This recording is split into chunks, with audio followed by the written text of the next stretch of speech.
nature, bonjour et bienvenue à vous sur cette nouvelle vidéo où je vais vous parler d'une très grande médicinale, très grande par la taille parce qu'elle peut aller jusqu'à 2 mètres de haut, voire un petit peu plus pour ce spécimen là j'imagine.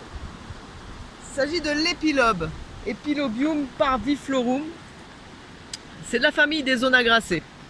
Donc cet épilobe se compose d'une tige dressée qui va donc jusqu'à 2 mètres de haut, autour de laquelle vont s'organiser ses feuilles. Et ces feuilles ont une particularité, elles ont des nervures, je vais essayer de faire de l'ombre pour qu'on les voit, qui sont dites circulaires, c'est-à-dire que les nervures ne vont pas jusqu'au bout de la feuille. Elles vont aller avant, paf, elles finissent avant et elles se relient les unes aux autres. Si on monte le long de cette tige, on va s'apercevoir que on a des gousses en fait déjà sur cet individu. Et en fait cette plante va étager sa floraison au cours de l'été. Donc on a déjà les gousses qui donneront les graines, qui s'éparpilleront. Et puis on a cet épi avec ses fleurs violettes, violette à magenta. Et puis en haut on a les boutons qui vont bientôt éclore et donner des nouvelles fleurs. Et puis des boutons tout verts. Donc voilà pour notre épilobe. Alors notre épilobe c'est une plante.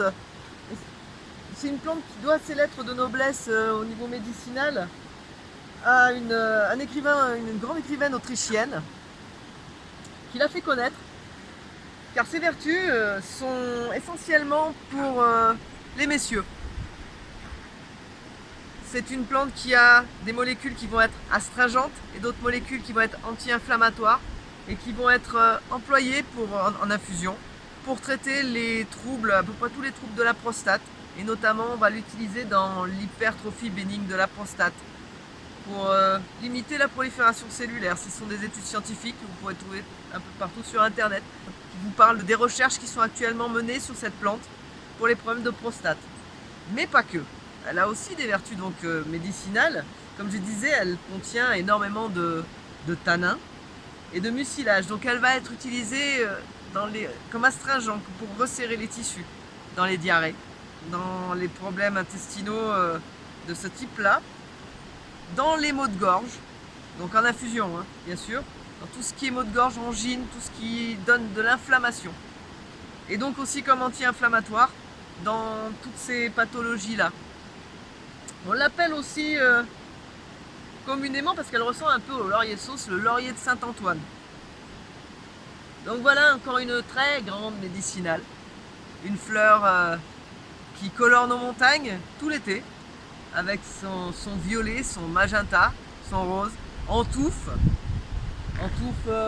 dense souvent, et qui peut monter jusqu'à 2500 mètres. On peut la trouver très haut en montagne. Voilà, mes chers amis, je vous ai présenté, partagé cet épilobe, et vous partagez-nous. Partagez-nous, faites-nous connaître, et faites connaître toutes ces belles vertus que nous offrent ces plantes. Merci, bye bye.